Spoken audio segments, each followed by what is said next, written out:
Today we're gonna have a conversation on a topic that Pia, it's very near and dear to your heart. So I'm gonna let you introduce what we're gonna talk about today. Okay, so I'm very excited about this one because, like Lena said, it is very near, not, I wouldn't say near and dear to my heart, but it's something that I was very passionate about. And when I first started my career, I worked in that field and I fell absolutely in love with everything, and the cost and, the people that I worked with. So anyway, we're going to be working with, their name is Maven in Behavior. Their name is Maven in Behavior, and they are an ABA facility that provides services to children with autism and their families as well. I'm very excited about that. April was Autism Awareness Month, and with everything that we had going on, we didn't want to miss out on talking about such an important cause, something that affects one in, what is it now, 45 adults and one in 36 children. So in our lives, we've all been touched by someone with autism or that has been in the spectrum, whether it's a friend, whether it's a family member, it's your own child diagnosed in the spectrum. So it's such an important topic, and we didn't want to miss out on talking about it. And like Lena said, I worked with autism for the longest time. When I first started grad school, I worked as an ABA therapist, providing one-on-one ABA, and ABA stands for Applied Behavior Analysis. And I then later on worked with, and at the University of Miami, I worked with a genetics and autism research site. And I worked with hundreds of families from all over the US, about we just talked about, diagnoses. We provided them with, assessment, psychological assessment. So I've seen different spectrums and I've worked in different areas for autism. So I fell in love with the families. I fell in love with the kiddos. I fell in love with ABA in general. And so I'm super excited to talk about this. I want to introduce them, see what they're about. We want to see, so families out there know there's a lot of autism awareness still, but there's still a lot of people that don't understand it, don't know what the services are, don't know that their insurance covers for some of these services. So I'm excited to bring that into. See, And I they're think mom that and they're women entrepreneurs. So that's yes, even better. yes, Yes. yes, yes. I'm really excited because I feel that one of the biggest things is resources that a lot of parents, when they get a diagnosis, faced with not knowing, como que, okay, what resources I have. I remember, imagínate, ahora there's a lot more progress in the awareness that there is in this topic, but in like 2016, I want to say, a una amiga mía, back then, era amiga mía, her son got diagnosed with Mm-hmm. autism, and I remember that I immediately I'm like, I can offer emotional support for you, but I, like, my sister es como que the person that you want to talk to, porque yo sé que ella te puede like point you to resources, because I feel that from what she shared, she's like, I left this and I have no idea, like my head is spinning, and I know that you talked to her, and I feel that having this conversation with Alana and Christy is beneficial in that point where there's so many resources that they offer and so many resources available for parents Mm-hmm. in this journey that has a lot of ups and downs, and like you know difficulties, happiness, like all the things. And I think that that's going to be very valuable. Now, Baby Behavior, as Fia says, provides high quality applied behavioral analysis therapy, which is ABA. Today, we're going to be meeting with Alana. She's the founder, and with Christy. Christy is her right hand, and she also has her own company that works together with Alana and Maven Behavior, which is called OJM Educational Services. Now, when we talk to them, I want to make sure that you stay through that piece of content also, because that one, she assists with IEP support, which not Mhm. only touches um, autism families, but it's also It's for any disability, so or anyone that is needs an individualized educational plan. That's exactly Mhm. what it stands for.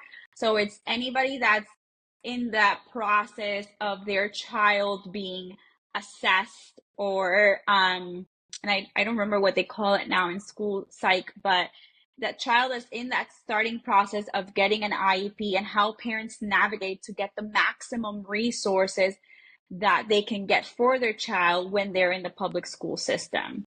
Yes. Which I think So, it's very valuable because it doesn't only,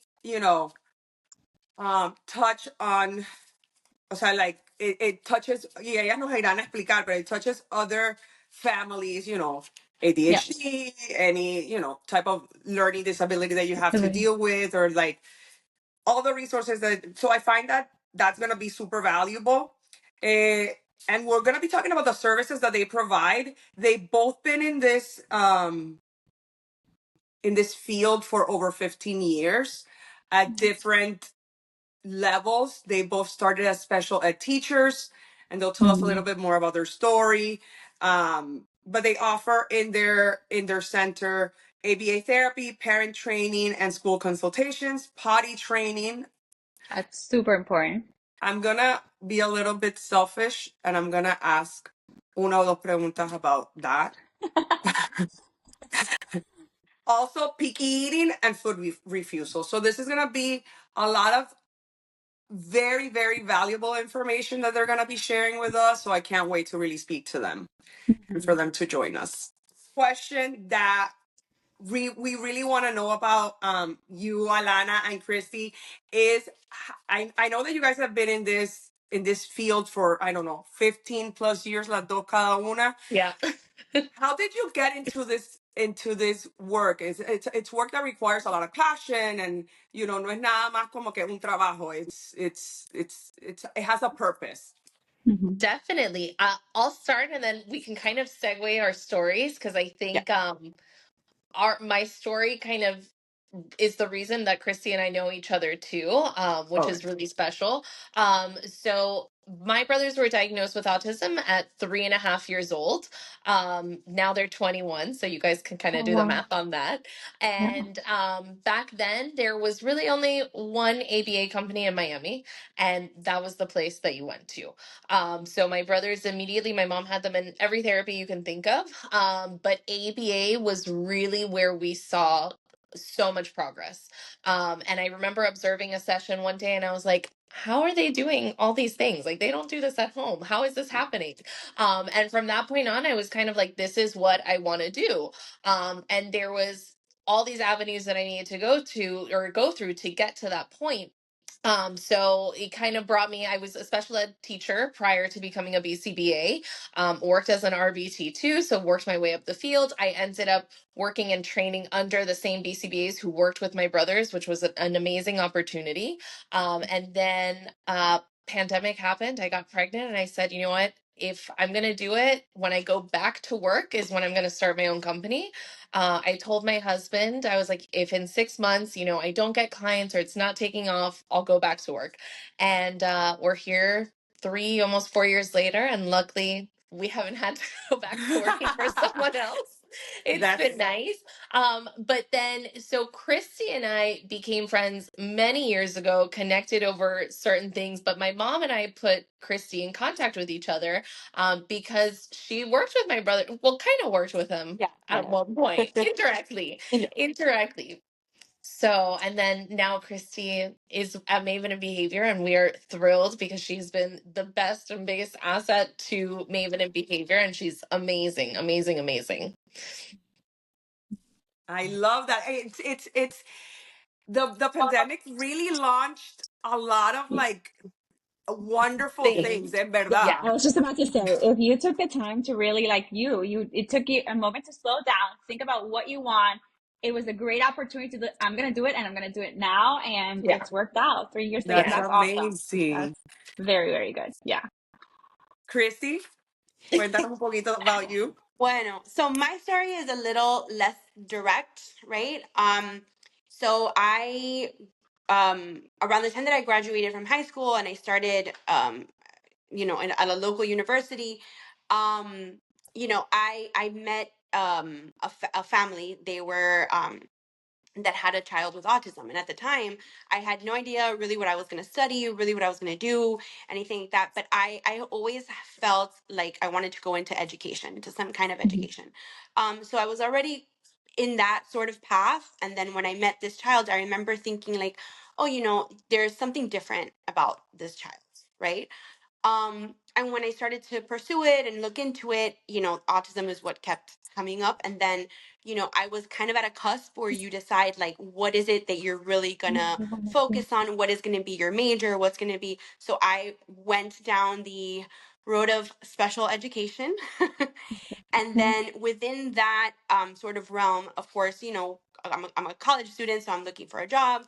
And I see this posting for somebody, a child with autism, needing a one-to-one at a local private school.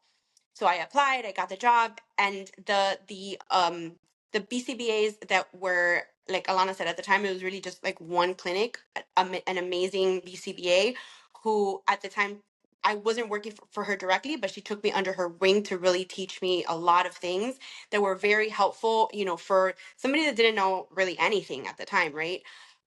So through there I kind of understood and got the love for ABA. So little by little, I ended up graduating with a degree in special education. I was a special education teacher for about 10 years. And then around that time, Alana's mom put us in contact. She wanted us to get to know each other. Alana had recently moved back to Miami. So we got in contact, and then, through that process, I went to the University of Miami and got a master's in psychology with a concentration in ABA. Got my BCBA, and then, the rest is history, so to speak. I love that. I love that your mom like connected you girls, and now here we are, like thriving in this business. Um, okay, talk to us a little bit.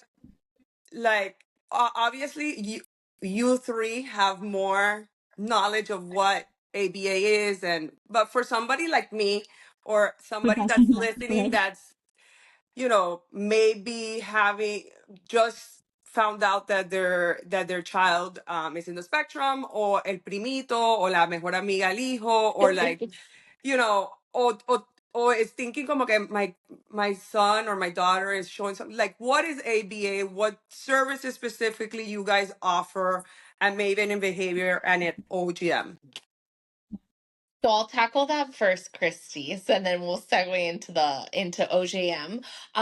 So ABA stands for Applied Behavior Analysis. What we're looking, it's a science. It's everything is observable, measurable, and what we're looking at is socially significant behaviors. So, ABA, I always preface this with any new family that comes in, can be used on anyone. My husband, my dog, my friends, anyone. Oh. But it's just become very synonymous with autism because it has been empirically studied and found that this is a really beneficial treatment. And insurance companies will only cover ABA services if there is a diagnosis of autism. So there's all of that fun stuff that gets linked to it too. But we're going back to working on socially significant behaviors. So how can we help these individuals be the best version of themselves and as independent as possible so that they are able to be contributing members of society just like anyone else? So we actually had a parent yesterday ask, like, what can we work on? Like, what can we do? And it's really, the sky's the limit. We can work on anything and everything. Now, we might not always be the specialist for certain things. Chrissy and I differ a lot to each other. She says that I specialize in potty training. I don't know. Sometimes, yes. She's amazing at feeding. So we also, just because we're BCBAs doesn't mean that we can target anything and everything. We definitely have our specialties and the populations that we work with too. Like, little ones is where my heart is. That's where my passion is. Christy is amazing at working with adults. So, we have to know our strengths and weaknesses too in that sense. So ABA is going to look different for every child. And if it's a family who's just gotten a diagnosis, it's a journey. You have to take things day by day. Do your research, see. At the end of the day, I think you have to go with your mom gut too, of like, where do you feel comfortable? What feels right? If it doesn't feel right for you, you're not going to feel comfortable dropping off your child at this place every single day with these people. It has to feel right across the board. Um, so that's kind of my mom perspective on it too. Just Yeah. because your child has autism and they say that you need ABA, don't just go with the first place that you come across. Go somewhere where you feel comfortable. And then, so we offer ABA, and then I think a lot of times what gets lumped into that is a lot of IEPs and school-based services. Which we love to do, and I think it gives Chrissy, because we were both special ed teachers, so it gives us that back in the classroom type of feeling, 'cause we miss it. And actually part of what we've done here at Maven and Behavior is we created a program called the Launchpad, and it's a school readiness program, so it allows us to get our teacher juices flowing, which we love. But a big part of what we do and help our families with is IEPs and, picking out schools and making school-based decisions. And that's kind of where OJM falls into place. Which is, I feel like it was one of the biggest things when I was working as a therapist. It was one of the biggest things to navigate was Yes. Yes. understanding this IEP and how to advocate for your child and how to get the maximum resources. And it was, I remember at one point there were classes on it and Yeah. advocates that help. So Christy, I would love to hear what you do, because for me, I feel like a lot of our parents, that's what they wanted. They wanted to kind of mainstream, start to do IEP, because a lot of parents couldn't pay at that time it was $42,000 a year for that school, and there was no insurance to cover it. So Things not a lot of haven't people. changed. Okay. Things haven't changed. If anything, that price has gone up a little bit, but Yeah. things Oh haven't no. changed. So I think I'll preface this by saying that there are a lot of local community agencies that do provide education and support around the topics of IEP, which is an individualized education plan, a 504 plan, those types Mm-hmm. of things, right? There are, but unfortunately, it is such a drawn out process. It is a very complicated thing to understand, especially when you add into it, let's say, like a transition IEP, where now Mm-hmm. we're talking about placement into a pre-K classroom, placement into a general ed versus special ed classroom. And those are things that can be very time consuming, to the point where, it's not just about showing up to the meeting and contributing to the meeting, or it's also like you have to do some back research, maybe potentially do a school observation of the child. There's a lot of things that go into it, where the local resource, the local companies can do what they can do, but that's where I say, like, I would step in, or somebody like me would step in and really be able to do a more in-depth sort of background, get more background on the child, do a few observations, and then attend the meeting with a different type of preparation, right? Because it is important where a child, where their placement is, um whether they have the right accommodations or not. And this is a very comprehensive document that goes into all sorts of things. So it goes into accommodations, modifications, placement, goals for all types of things, even in some cases medication, right? So, and it can be very, very overwhelming for families, even veteran, what I call veteran parents, right? So parents who've already gone through this process a lot, but it's still so much information. And there's people out there, the professionals who know a lot, and there are professionals who, maybe not on purpose, but they are sort of repeating information that is not always accurate.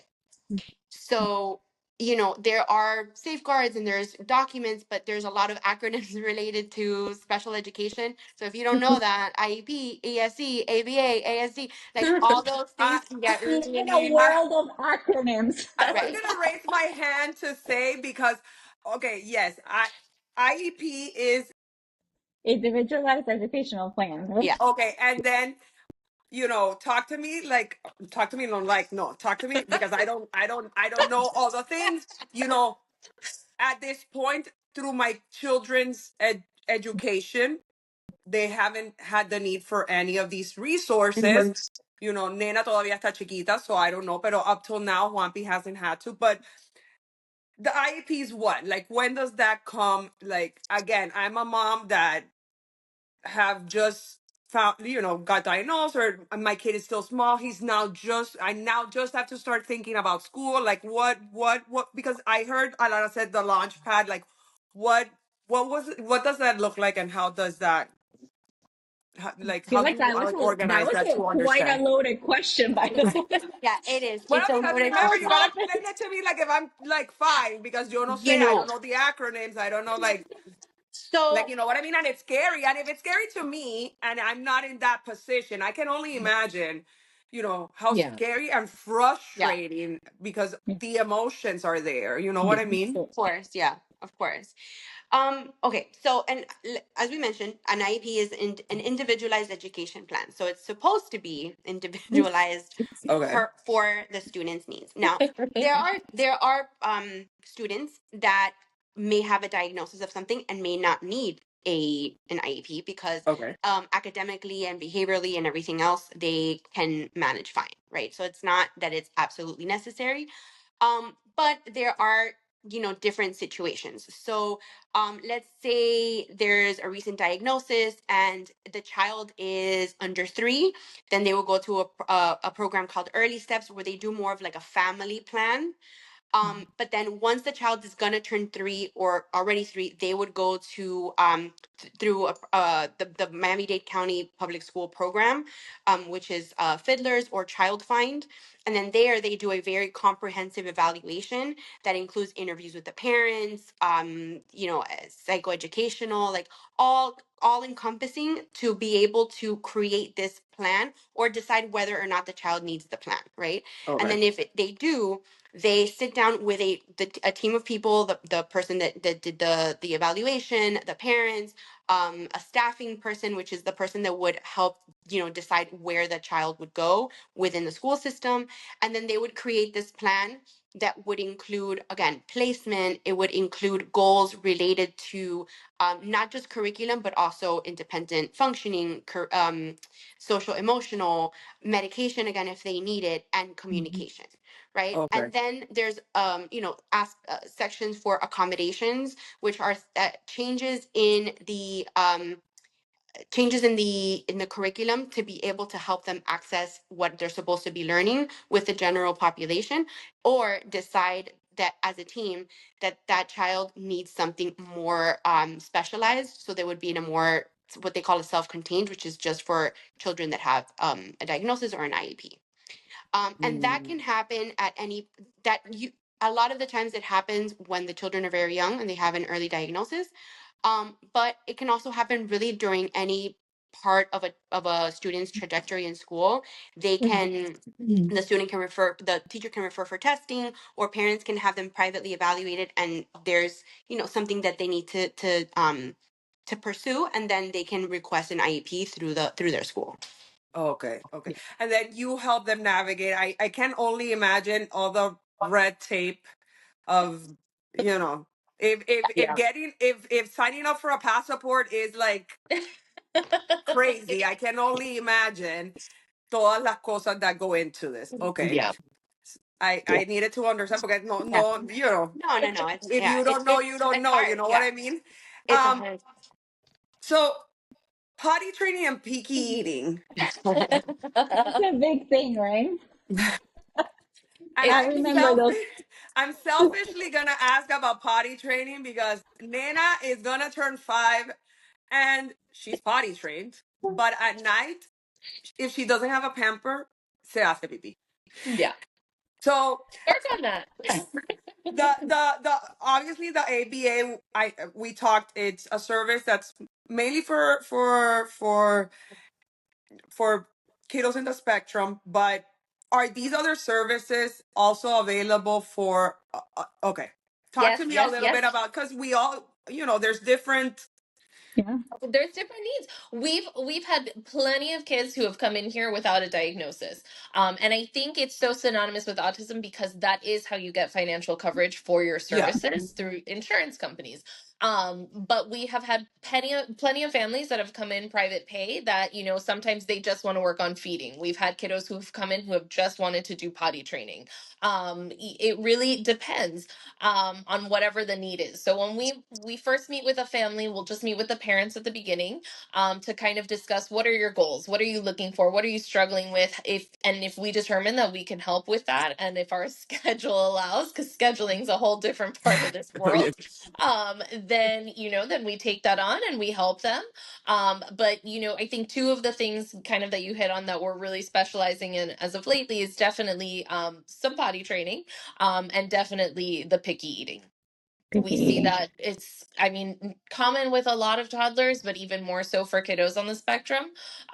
So it's something that Christina and I both feel pretty passionate about and we love. And our program has been very, very successful. So we're excited about it. Okay. Yeah, I remember when I was working, it was always a food program and a potty training program. It was mostly obviously the younger classes, but yes, Yeah. it was food and potty training. It was one of the programs that we probably two of the programs that we probably Yeah. worked a lot on, because it can be very frustrating for a Yeah. lot of parents, and it's hard to navigate.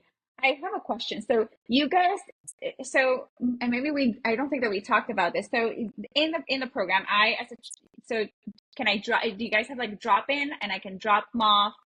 Is it a full day program, half day program? Kind of depending on needs. Like if my insurance only covers 2 hours of ABA, get 2 hours of ABA. So how does that? Do you guys have like depending on? So it's all great question. It's all, especially if there's a family kind of listening that's kind of new to this world. Right. Everything is going to be very child specific. So when a new child comes in, we do an assessment. Usually, I tell parents when you are first coming in, from the first day we meet to by the time you start services, it's probably going to take about a month. In that month time, what we're doing is doing an assessment, doing any observations that need to be done, and then Christy or I are writing up our treatment plan, which is going to include a report on our observations and what our recommendations are. Prior to submitting anything to insurance or talking to or starting services, we meet with the parents to go over that treatment plan. I can't tell you how many families have come to us from other companies that they have no idea what the treatment plan looks like. They have no idea who their BCBA is, Oh and yeah. that is not our style at all. We want, I say a lot that you're probably going to get sick of us sometimes because we are in constant communication, and that's really important to us. So we always want the parents to know what we're working on. We want to be able to generalize those things to the home too. So we'll sit down, go over everything, answer any questions that they might have, and then we'll be ready to start services. So how many hours a week a child gets, it's going to be very dependent on what their needs are. And sometimes too, we might recommend a certain amount of hours that the family just can't schedule wise. They can't make it here that often. Oh, And we try to work with them as much as possible. And so that being said, the hours can range. We have some kids that we've seen for 2 hours a week, and we have other kids that we've seen for up to 15 to 20 hours a week. It really depends. wow. Our services in general are all in our office in South Miami. We're right next to South Miami Hospital. And then we do school visits as well. But we try to work with families that are within not just families within a 5 mile radius, but our school visits have to be within a 5 mile radius just because Miami traffic It's it's Miami. changed. Yep. And if not, we're limited. We actually started off doing in home, and within about 6 months, we had to go into an office because it was just me and one RBT, and we were driving around all of Miami. That we were spending more time in the car. It just didn't make Yeah. sense anymore. So and I think Christy and I, we both love being in the clinic because it just allows us to be more hands-on. We could be in our office working on something, but if we hear something going on, we can immediately go and jump in, where we don't have that luxury if a client isn't home and we're not there.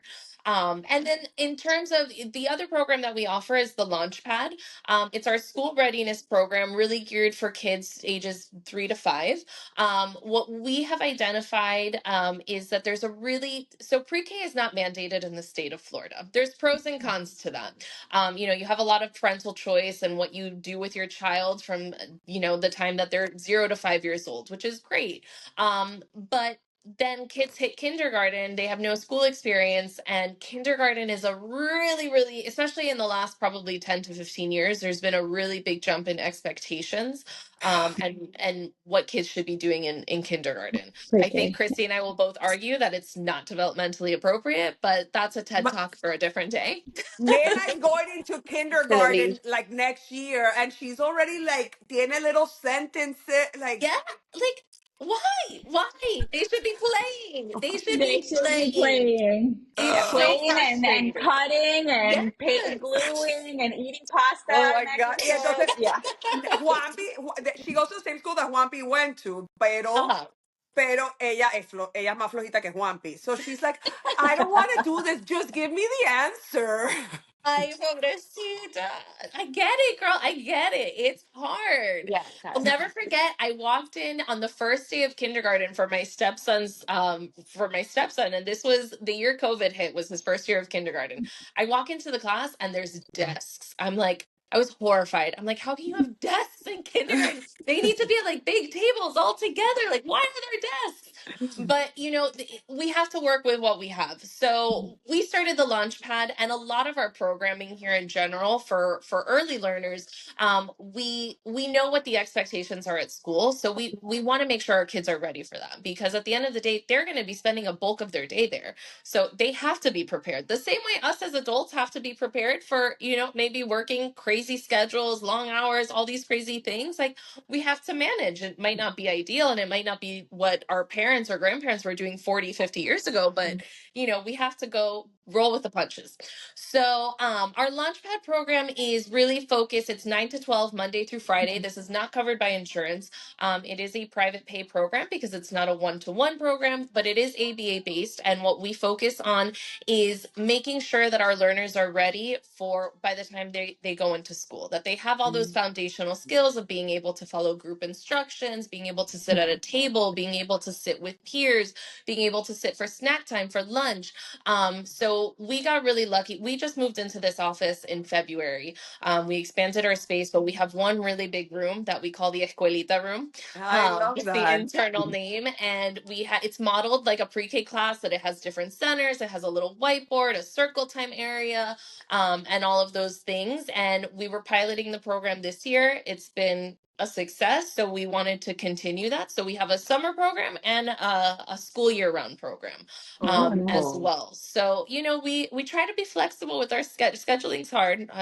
Christy knows it drives me crazy managing everyone's schedule, but I think the nice thing about ABA is it's very individualized, and we're going to go based on what works for the family, what the child needs. Launchpad is also always an option for some of our kids, so it really just depends on what the need is. That's awesome. And so how many, so I assume you have RBTs. RBTs, yeah. So that was not a thing No, I mean, me either. I'm aging Me either. myself. When I started, that was not a thing. Yeah.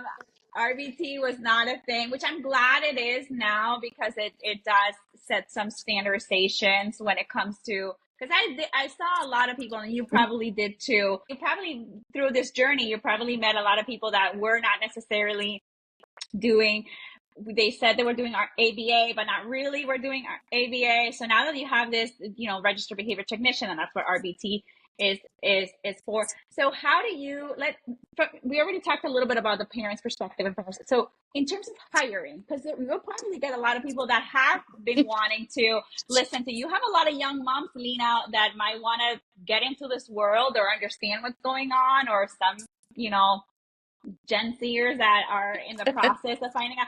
How do No, you do, what are your, what I want, I mean, yeah, I mean, I don't know, pero I mean, I imagine que hiring has to be, a mí lo que me parece lo más hiring interesante is de todo es that Launchpad thing. that Por Launchpad eso, pero program. hiring, what are some of the requirements? Like, do you have levels of RBTs? Do you have teachers? Do you have people that are looking towards your certification? Kind of what is like No, your it's a like great question, and it's kind of the bane of my existence, hiring. it's It's gonna not I fun. used to do recruiting for like it's Oh, two so or you three know, years. Oh my God. Listen, it's it's it's God's yeah, work. it's tough. It's tough. You know, I've been really, really lucky with the girl, and I say girls because we don't have any male therapists. We have a very solid team right now. Like I always say, I trust these girls implicitly, and these girls, you know, they make these kids here their entire world. Like I love that. they all feel like everyone is a family. And I know HR wise, you're not supposed to say family, things like that, but they really, the girls have all like they hang out outside of work. They always have a good time together. We've gotten super, super lucky. That's good. And a lot of them have come based on like kind of word of mouth. I found that the word of mouth ones are the ones that stick and stay, and what those are the quality people. I can't tell you how many times I've put listings on Indeed and, you know, put the word out there. And the last three people that I've interviewed haven't even been able to speak English. Just yesterday, I had a 30-minute or a 30-second long interview because English is a requirement for this show. I know we're it in is. Miami. I'm Cuban, so my first language was Spanish. You know, I think that's a good disclaimer to put out there. But at the end of the day, we are working with kids who are going to be exposed to English at school. It's English, even though Claro. questionable sometimes when you walk into schools these days. Um, but I need fluent English speaking people working here. Requirement wise, so basics, RBT certification is a 40-hour training course that needs to be completed. There's a test that needs to be done, so they do that, and it's a high school diploma that's required. Christy and I go a little above and beyond that. We really strive to hire girls, or if any males come along in the future, who are pursuing their BCBA or really want to expand their careers in this field. We feel like that they have more motivation. They're more driven. I think a lot of what Christy and I focus on here is supervision. We are ethically required by our board to provide a certain amount of supervision for the clients that we see, meaning that Christy and I go in, we are working with the kids, we're working with the therapist, we're updating programs, and the percentage that's required is 5%. We go above and beyond that, and we do about 15 to 20%. And that's, I think, a big kind of what sets us apart from other places. But that's also a lot of training with our girls too. That's, we have monthly staff meetings. We're starting now that we're going to be doing these like pretty much every 6 weeks, these meetings, team meetings, just about the kids that we're working with, because we're also a little different than some companies where it's not just one kid with one therapist. I hate that model. So we have multiple therapists for one kid. So that way the kid is working with different people, generalizing things that they're working on, but also for the therapists too. They get to learn. If you work with one kid, you learn one kid. You're not learning anything really different besides that one child. So that was important to us. So big for me is that we're hiring people who want to just pursue further in this career, if that makes sense. I have a question. So, as a parent, because again, you don't know if you don't know, an RBT is the one that's gonna be Doing the having direct work. the Yeah. direct work, Yeah. and then They're the, sorry, go no, ahead. no, no, don't worry. And then you and Christy are BCBAs. Yes. Yeah. Those Board acronyms, I certified have to work on them. so And then, board certified behavior analyst. Yeah. Yes. ajá, okay. Y ustedes come up with the plan, and then the RBTs Implement it. execute. Oh, Yeah. okay, okay, Yeah. okay, okay, okay, okay. Yeah. So RBTs are gonna be like pasando They, a lot of the time with my kids. yeah. Right. I Okay. always say, you know, anytime we get great feedback from parents and things like that, I always share with the girls, but I always say this is because of you guys.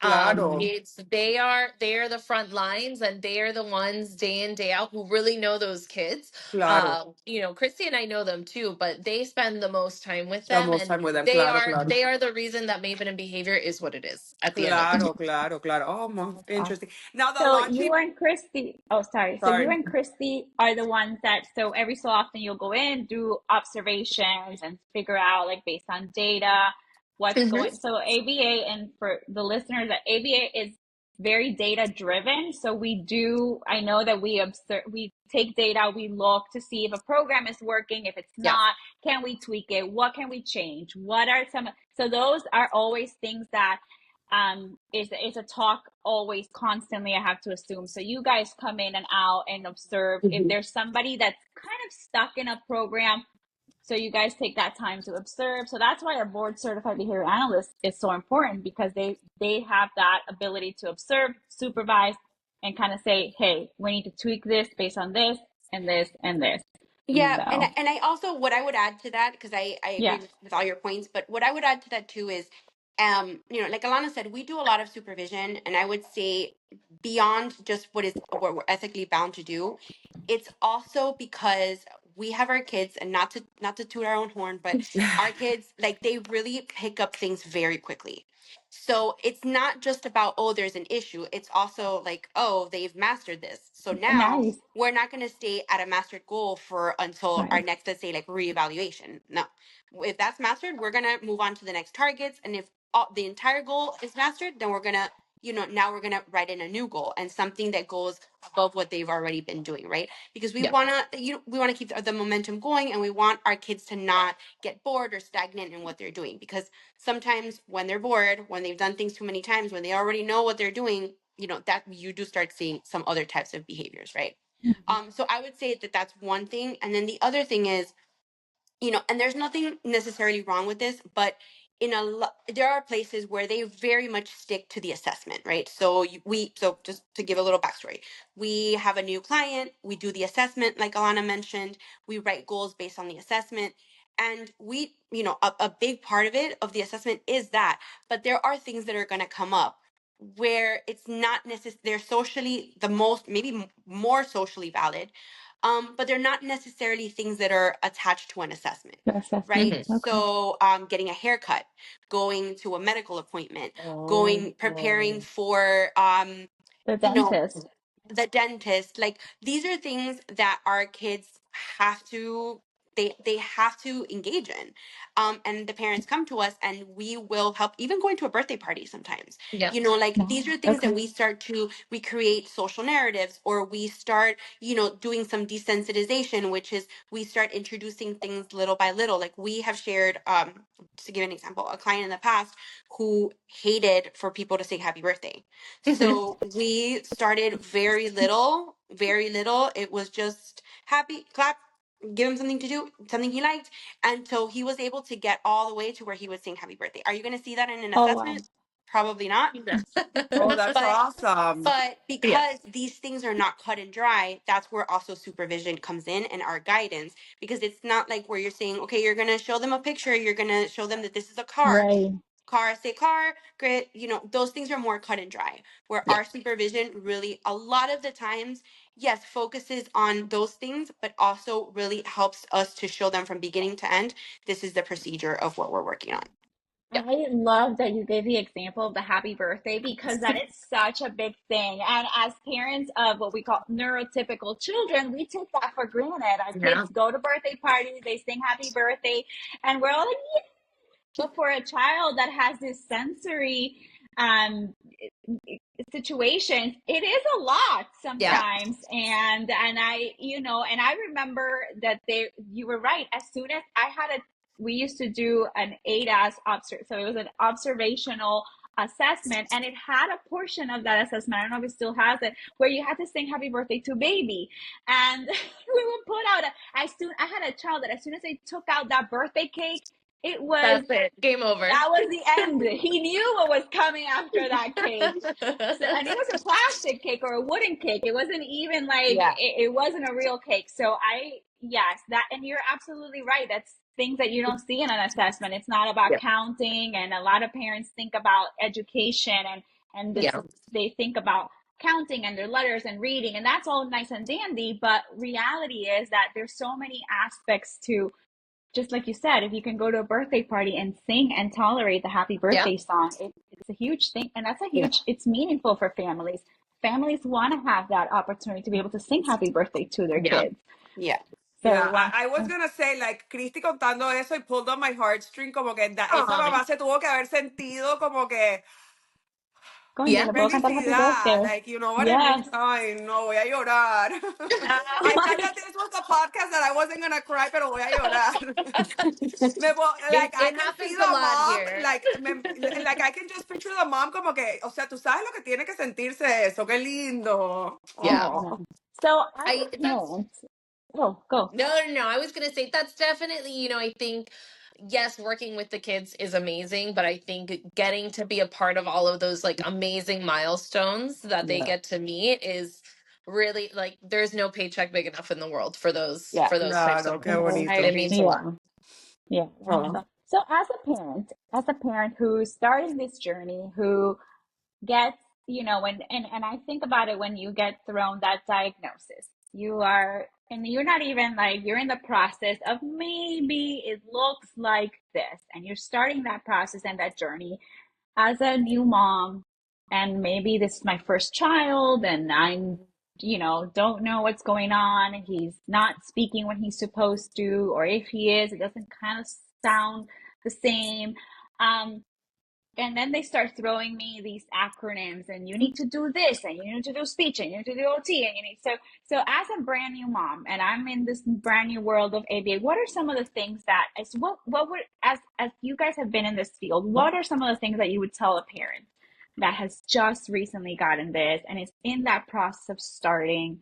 What would be one of those key things that I wish somebody would have told this parent First, this? my very first piece of advice, and maybe they're already past this process because they have a diagnosis, but if you're considering getting some type of evaluation, I cannot encourage parents enough to see a psychologist versus a neurologist. The Okay, Okay. neurologist can come okay, later on. okay, okay, And okay. we say that because first of all, to get insurance coverage, you need some type of diagnosis, you need some type of evaluation. Most insurance companies now are going to want a more thorough evaluation anyways, so it's good to already have done. But what we have seen is a neurologist visit is 10 minutes long. They're going to sit with you, tell you all of a sudden your child has a diagnosis. And that is, if this is very new, very jarring. And it's a lot. It's a lot to take in. Whereas with a psychologist, you're going to have multiple visits. The psychologist is going to be working with the child, get to know the child, get to know you. It's going to be more comprehensive. So if there is a diagnosis that's attached to that, it doesn't feel so, okay, well, it's not like this person just walked in, doesn't even know my child, and is all of a sudden giving them a label. But I think if you're past the diagnosis part, going back to kind of what I mentioned earlier is sitting with it. It's a journey. I think finding a support group, finding people that you can connect with to share what you're going through, because as individual as these journeys are, there are a lot of similarities too. But I think just in general, like us having this chat and like knowing each other as moms, like I think it's just always helpful to be able to talk to someone else about what you're going through. I think that's super important, and there's a lot of great resources in our community. There's a lot of parent-led things that have been started. So I think that's a really good place to start. But I think one of the things that I always tell families is it's very easy to get bogged down in what your child can't do, what they're not doing, and playing a comparison game. But I always like to tell families, take a step back, and once you start services, once you start working on whatever it is that you're working on, maybe think of what your child was doing last week, think of what they were doing a month ago, and then it's a little bit more digestible to kind of see, okay, they are making progress, they are doing things. And I was actually just telling this to a new family that we're going to start working with yesterday is, what we do here is we start a group chat with all of our families. So whatever therapist is on the case with myself, Christina, if they want to include other therapists. And I try to make those group chats very positive, like sharing videos, sharing all these things that they're doing, because I think a lot of our families get a lot of negative feedback, just day in day out negative feedback, and we want them to feel like my child is doing this, they are capable, this is like, okay, we're seeing the gains here. And that's something that's super super important to us. So finding people that you trust is important in this journey for sure. I'm sure Wow. Christina has stuff to add for that too. Yeah, I mean, I completely agree. I think, generally people are sent to to neurologists, which is not, it's not that it's necessarily a bad idea. Like, of course, they're but it's different. It's different. I used to work at the Center for Autism and Related Disabilities at the University of Miami, which is an organization that I would definitely recommend for a new family. Yes. And when I would do intakes with families, a lot of the times things that I would be told was, oh, he or she was diagnosed. And then when I would ask, do you really understand what autism is? They would say, no, not really. No one took the time to Yeah. explain. So when I sort of learned that from my boss there. So when I heard that, I would make it a point to ask every single time, like, but do you have questions about what autism is? Did somebody explain that to you? And the majority of the time, I'm not going to say that it was all the time. The majority of the time, you know, if it was a psychologist that did the diagnosis, they would give them some feedback, and some neurologists here and there. But in general, it really, there was inconsistency there. But I think that there's also the component of when you just get diagnosed, no matter how nice it is or how much information it is. I'm not a parent, but I can imagine that there's a part of you that just kind of goes blank.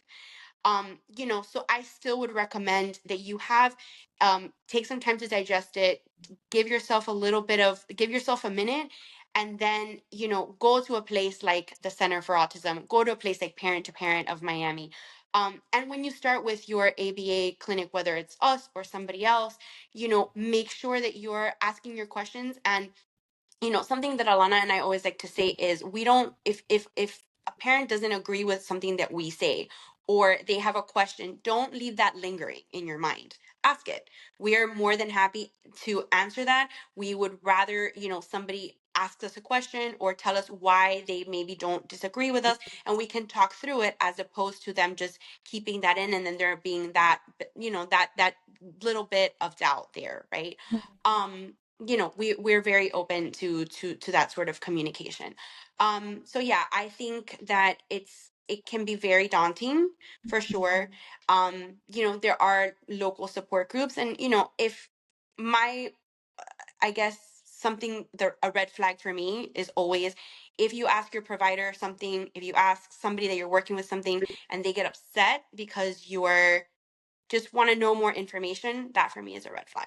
Yeah. Definitely. Okay, That's a that's good good to one. know. Yeah. It's Yeah. interesting because now that you guys mentioned the neurologist versus psychologist, yo tengo una amiga mía que el año pasado, was it last year or el año anterior, her twins got diagnosed, and she was like, I was there for 2 seconds, and the It took her neurologist a just, year to get an appointment Yeah. with the neurologist, and and then she was there for and 10 then I seconds. also listened Yeah. to a podcast de una persona, de una muchacha, that was sharing how much she really struggled with the diagnosis of her child, because aquí en Miami, donde un neurólogo, um, she was like, we waited for, I don't know, three Forever. hours. Yeah. He was cranky because of his no había comido, no había hecho un Comido, no nap, había. and the person came in, and the neurologist, I don't know si era mujer o hombre, pero el neurólogo entró, lo vio 2 segundos,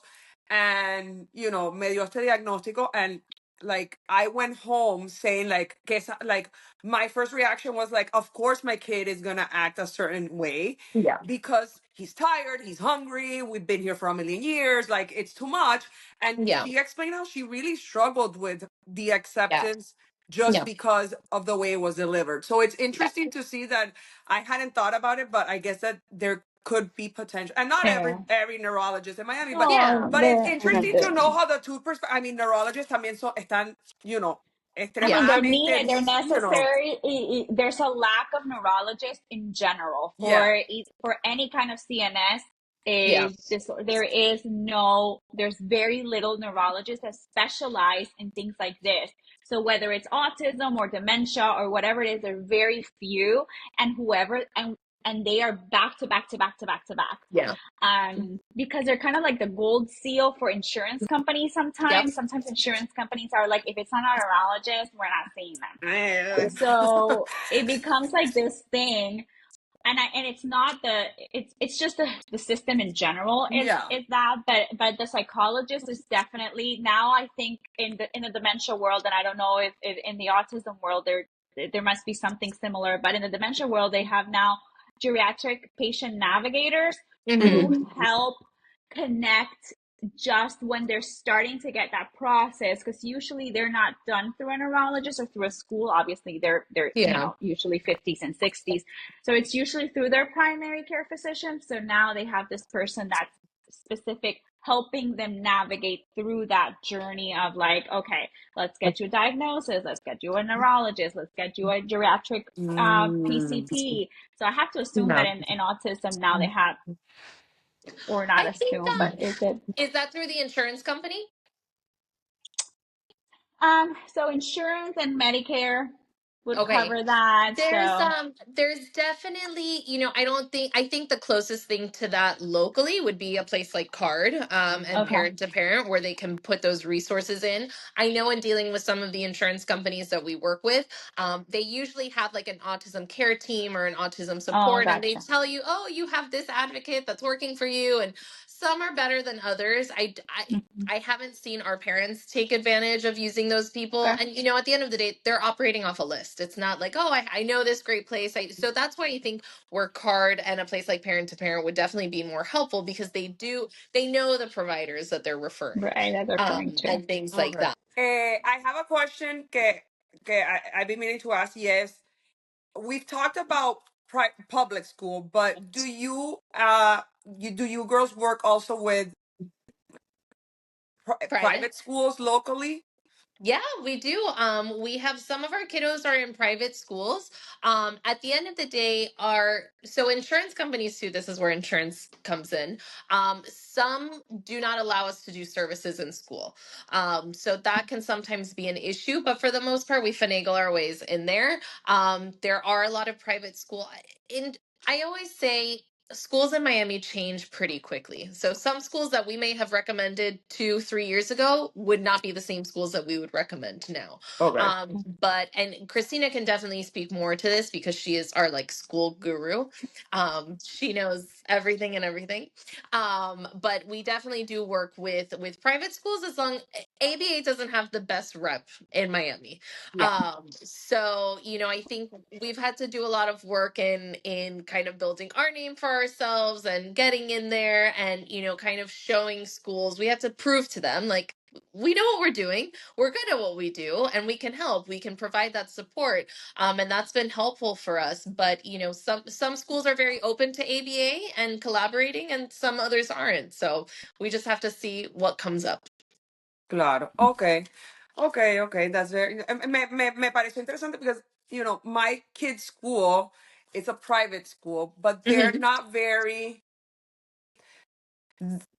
Yo amo mi escuela. Don't get me wrong, but they're not an accommodating school. And Like listen, I always say, I would rather a school be very honest and saying they that they're are. not accommodating They than are. saying, oh, yeah, come. And then, we're here down the line and they're saying, oh, we need somebody to be in here all day long. I always say, if a school is telling you that you need to have a therapist with your child all day long, that is not the place for your child.